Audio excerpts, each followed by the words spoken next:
Saudara, Anda menyaksikan Kompas Bisnis bersama saya Nanda Aprilia. Harga emas dunia menguat pada perdagangan Senin kemarin setelah Amerika Serikat dan Iran mengumumkan kerangka kesepakatan damai untuk mengakhiri konflik yang berlangsung selama beberapa bulan terakhir ini. Berdasarkan data dari RTI Business, pada perdagangan Senin 15 Juni 2026, harga emas spot naik dengan harga tertinggi di 4.315 per troy ounce atau lebih dari 76 juta rupiah. Angka tersebut menjadi level tertinggi sejak 9 Juni 2026. Sementara itu, kontrak berjangka emas Amerika Serikat untuk pengiriman Agustus menguat 1,9% menjadi 4.318 per troy ounce atau hampir 77 juta rupiah per troy ounce.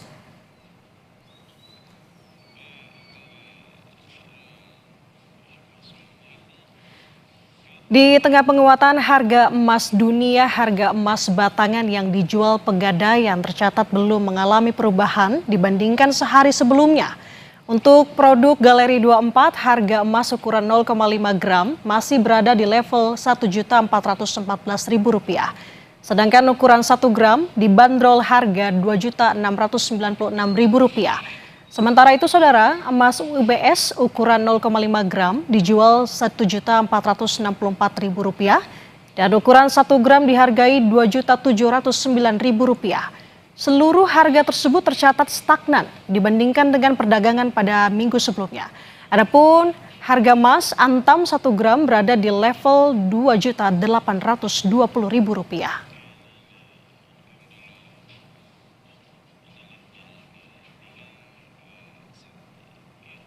Setelah Amerika Serikat dan Iran mengumumkan kerangka kesepakatan damai, harga emas dunia terpantau menguat pada perdagangan hari Senin kemarin.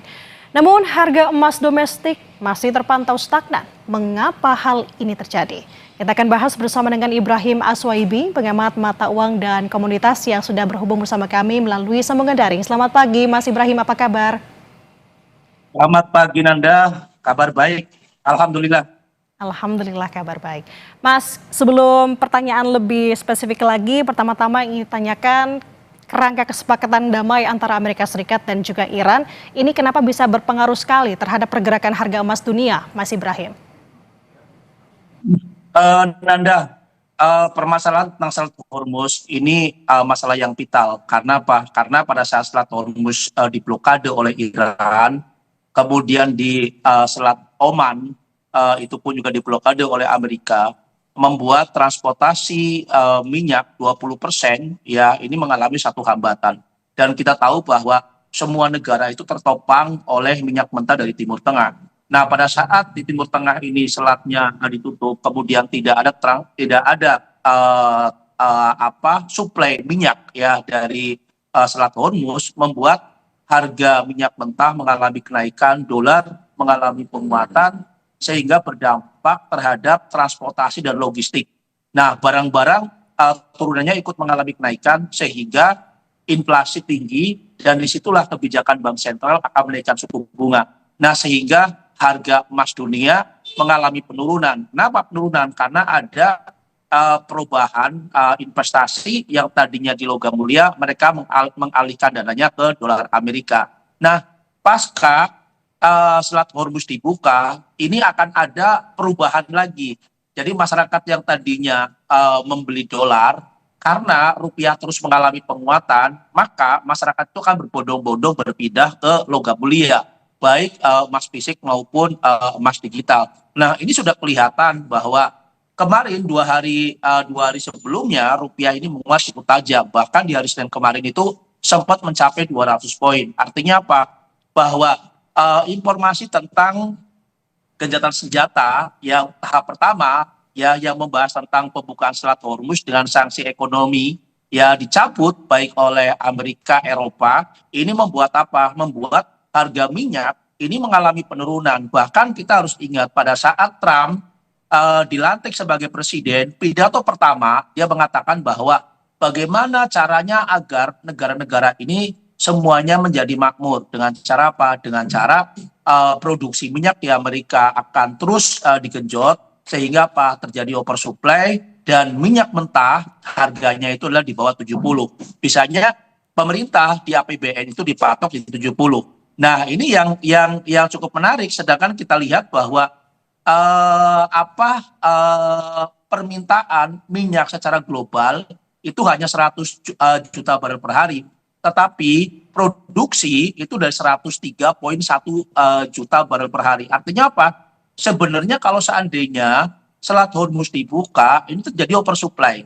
Misalnya, saya optimis bahwa harga minyak ini akan turun ya di bawah 80, sehingga apa? Sehingga membuat apa? Membuat masyarakat ini akan beralih semua ke logam mulia, dan ini sudah kelihatan sekali secara geopolitik membantu terhadap masyarakat untuk berbondong-bondong kembali melakukan pembelian. Itu dari segi geopolitik. Kemudian dari segi kebijakan Bank Sentral Amerika pun juga kita lihat bahwa sebelumnya Kongres menolak anggaran untuk perang. Ya, Partai Republik, Partai Demokrat bahkan dimenangkan oleh Partai Demokrat. Banyak Partai Republik yang mendukung Partai Demokrat, sehingga apa? Sehingga pendanaan ya untuk perang pun juga dibatalkan. Kemudian ada pembatasan kebijakan-kebijakan Trump. Nah, di sisi lain pun juga kita melihat bahwa kebijakan-kebijakan Trump ini, kenapa Trump ini harus menghentikan perang? Karena harus ingat bahwa di Amerika ini akan ada pemilu selang. Kalau seandainya Amerika memaksakan diri untuk melakukan menyerang Iran, kemungkinan besar ya indeks kepercayaan Presiden Trump ini akan menurun. Kita harus tahu bahwa kemarin ya 2 bulan yang lalu itu di 35%. Artinya apa? Bahwa Trump harus berhati-hati. Nah, di sisi lain pun juga di Kongres Partai Republik pecah. Ya, mereka banyak yang tidak mendukung perang. Bahkan terjadi demonstrasi yang luar biasa di Amerika. Nah, dari sinilah akhirnya Trump menginginkan adanya perdamaian. Itu dari segi kebijakan. Kemudian kita melihat pun juga dari segi kebijakan Bank Sentral. Ya, Bank Sentral Amerika pun juga kalau seandainya harga minyak ini turun, ya kemungkinan besar harga-harga pun juga akan turun. Gasolin di Amerika akan mengalami penurunan. Harga-harga pokok, ya makanan pokok di Amerika akan turun, sehingga apa? Bank sentral yang tadinya akan mempertahankan suku bunga dan menaikkan suku bunga, kemungkinan besar akan menurunkan suku bunga. Kemudian tentang masalah supply dan demand, kita lihat bahwa pada saat harga emas mengalami penurunan, Bank sentral global itu kembali melakukan pembelian. Salah satunya adalah Bank Sentral Tiongkok itu ya di bulan Mei kemarin itu 10 ton ya 10 ton untuk logam mulia. Kemudian yang paling hebat lagi Bank Sentral Indonesia, Nanda, ini pun juga rupanya di awal kuartal kedua itu sudah melakukan pembelian 2 ton. Nah, ini cukup menarik. Artinya apa? Bahwa Bank Sentral Indonesia pun juga pada saat harga emas ini turun dimanfaatkan oleh Bank Indonesia untuk membeli logam mulia sebesar 2 ton.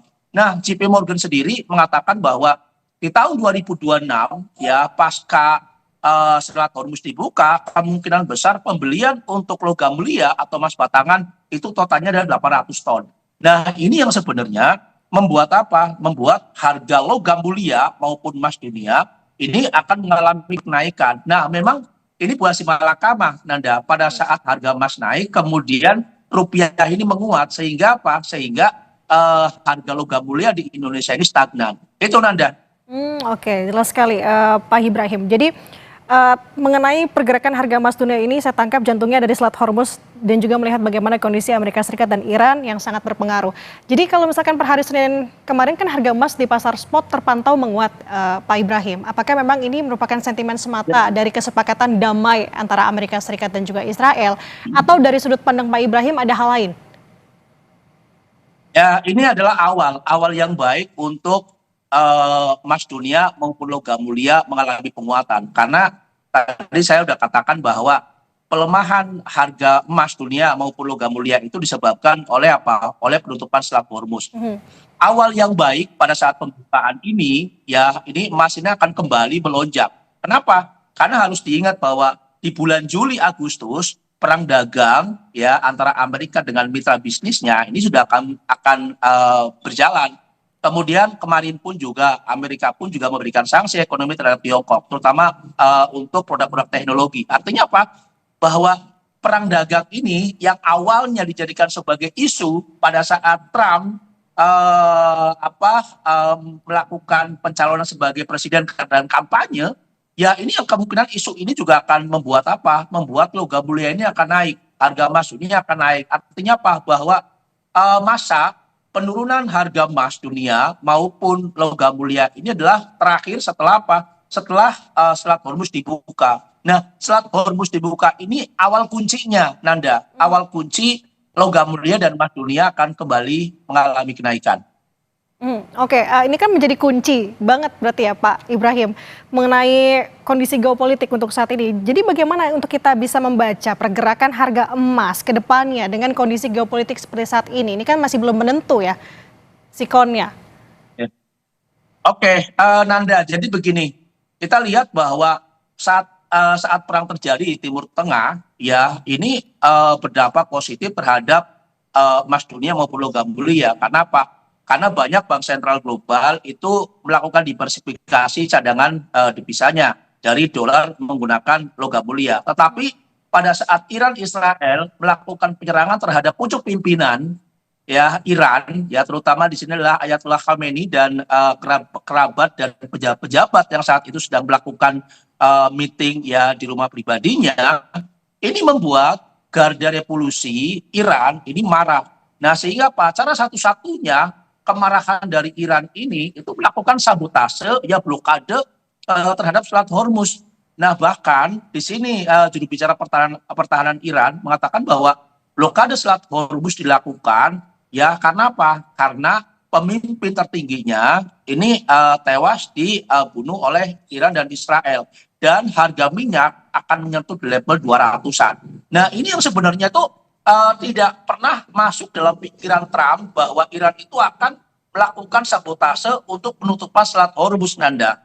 Nah, sehingga apa? Sehingga Amerika, Trump ini berpikir ulang bahwa kalau seandainya Selat Hormuz ini ditutup, ini akan membahayakan. Buktinya apa? Harga gasolin, ya harga bahan-bahan pokok di Amerika mengalami kenaikan yang membuat apa? Indeks kepercayaan ya terhadap presiden itu menurun tajam. Nah, ini awalnya jadi kesalahan strategi karena dianggap bahwa Pak sebelumnya Venezuela ya presidennya ditangkap kemudian selesai. Tetapi Iran tidak. Nah, sehingga apa? Sehingga ini yang dijadikan alasan oleh Trump untuk mengadakan gencatan senjata perdamaian tahap pertama antara Iran dan Amerika. Walaupun saat ini masih terjadi perang ya di Timur Tengah antara Israel dengan Lebanon. Nah, itu tidak akan malahan perang ini akan membuat harga emas dunia naik, Nanda. Nah, kalau seandainya Selat Hormuz ini ditutup, nah ini yang berbahaya. Saya sendiri pun juga sebagai seorang pengamat ini ya menganggap bahwa wah kalau seandainya Selat Hormuz ditutup, ini kemungkinan besar bukan lagi di 4.000, bisa saja di bawah 4.000. Tetapi rupanya perjanjian terjadi dan inilah yang mendongkrak harga emas dunia naik dan logam mulia akan menguat. Dan bahkan saya prediksi ya saya lihat kemarin kemudian tadi pagi ada kemungkinan besar akan kembali ke level 5.400 lagi, Nanda, sampai akhir tahun. Kalau memang benar-benar Selat Hormuz ini dibuka, kemudian transportasi lancar, logistik kembali normal, ya, kemudian harga-harga semua turun, harga minyak di bawah 80, anggaplah di 75, ya, kemudian Bank Sentral Global di bawah Kevin Walsh, kemungkinan besar ini akan menurunkan suku bunga. Harus diingat bahwa Trump sendiri pada awal-awal Trump menjabat sebagai presiden, dia mengatakan bahwa dalam kepemimpinan saya di Amerika sebagai presiden, Trump menginginkan suku bunga itu kembali dari 0 sampai 0,25%. Nah, ini yang dilakukan oleh Trump dengan nota kesepahaman membuka Selat Hormuz, kemungkinan besar ya Kevin Walsh ini akan lebih lebih semangat lagi untuk menurunkan suku bunga. Nah, tinggal tunggu saja ini. Nah, kapan Kevin Walsh akan mengikuti gaya Trump? Karena kita lihat bahwa pada saat Kevin Walsh diangkat sebagai gubernur Bank Sentral Amerika, pasti sudah ada fakta integritas dengan pemerintah. Tidak mungkin Kevin Walsh itu tidak akan tidak mengikuti gaya-gaya dari Trump, karena kita melihat bahwa interview pertama ya Kevin Walsh dijadikan sebagai direkomendasikan untuk sebagai gubernur Bank Sentral Amerika itu dari Trump pasti sudah melalui beberapa interview itu Nanda. Oke. Berarti kan ini berdampak ke banyak hal ya, gak hanya berpengaruh ke harga emas saja. Selat Hormuz ini benar-benar menjadi jantung seperti saya katakan tadi mendengar pernyataan dari Mas Ibrahim. Tapi ini juga berdampak terhadap sejumlah mata uang. Banyak negara juga menguat melawan dolar termasuk dengan rupiah. Dari analisis Anda, seperti apa, Mas Ibrahim? Silakan. Nanda. Jadi saya melihat bahwa pada saat Selat Hormuz dibuka, kemudian minyak mentah mengalami kenaikan, berarti negara-negara yang mengimpor minyak ini lebih murah lagi. Sehingga defisit anggaran ini bukan lagi melebar, tapi akan menyempit. Nah ini yang membuat membuat mata uang rupiah mengalami penguatan. Sebenarnya penguatan mata uang global terhadap dolar Amerika ya karena apa? Karena harga minyak yang turun. Ya kalau kemarin secara mendadak kemudian semua mata uang mengalami pelemahan ya akibat dari penutupan Selat Hormuz, ya ini wajar. Karena apa? Harga minyak yang relatif lebih mahal, kemudian dolarnya mengalami penguatan sehingga kebutuhan untuk membeli minyak mentah ya ini bertambah banyak. Ya karena setiap negara itu pasti sudah mempunyai satu anggaran. Anggaran di tahun 2026 berarti dibuat di tahun 2025. Kemudian setiap negara pun juga pasti sudah mematok bahwa kira-kira mata uang terhadap dolar ini di angka segini. Ya, ada range-nya. Ya, tetapi rupanya Rupanya pada saat terjadi perang, kemudian harga minyak mengalami kenaikan, kemudian dolarnya mengalami penguatan, berdampak terhadap semua pelemahan mata uang. Satu contoh di Indonesia. Di APBN itu rupiah hanya 16.500. Kemudian untuk minyak mentahnya itu hanya 70. Pada saat harga minyak mentah di level 80 ya pemerintah masih bisa untuk membantu. Ya tetapi kalau sudah di atas 90 ini pun juga mengalami kesulitan untuk pendanaan. Kemudian rupiahnya pada saat rupiah dipatok 16.500 kenyataannya 18.200 sehingga Sehingga pemerintah ini harus membutuhkan dana yang cukup besar untuk Untuk menutupi kekurangan. Nah inilah yang membuat rupiah mengalami pelemahan. Nah di sisi lain pun juga kita kemarin perusahaan-perusahaan yang di bursa itu jatuh tempo ya untuk memberikan dividen. Kemudian hutang pemerintah pun juga cukup besar. Nah di sisi lain pun juga Bank Indonesia ini menaikkan suku bunga 75 basis poin. Tujuannya adalah untuk membantu pemerintah, terutama adalah Kementerian Keuangan dalam melakukan lelang surat utang negara. Karena lelang surat utang negara pada saat suku bunga dinaikkan oleh Bank Indonesia 75 basis poin membuat suku bunga untuk obligasi tenor 10 tahun itu naik menjadi 7,4%. Nah dari sinilah akhirnya para konglomerat di Indonesia, mereka yang tadinya menyimpan dana di luar negeri, mereka tarik semua ke Indonesia untuk membeli obligasi. Kemudian pemerintah pun juga mengharapkan terhadap masyarakat Indonesia yang mempunyai tabungan di atas 3 miliar untuk membeli obligasi. Nah, inilah yang membuat Membuat kekuatan fundamental ekonomi kita semakin solid sehingga rupiah mengalami penguatan. Benar, pemerintah mengatakan bahwa fundamental ekonomi kita bagus. Ya, karena pertumbuhan ekonomi kita sebelumnya di kuartal pertama itu 5,61%. Nah, 5,61% ini sudah cukup solid. Misalnya setelah Selat Hormuz dibuka, rupiah terus mengalami penguatan. Itu Nanda. Oke, nah ini terakhir Pak Ibrahim, singkat saja, dengan kondisi yang tadi Bapak sudah paparkan sampai dengan prediksi sampai dengan akhir tahun ini, apakah artinya saat ini jadi momentum yang tepat untuk masyarakat kembali membeli emas? Oh iya, ini sudah kelihatan. Ada arus balik ya masyarakat yang membeli dolar, mereka jual. Ya mereka jual, kemudian mereka pindah lagi ke logam mulia dan emas digital. Tinggal tunggu waktu saja Nanda. Ya, tinggal tunggu waktu saja karena nanti pada saat tanggal 19 ya nota kesepahaman ditandatangani di Swiss ya di Jenewa di Swiss.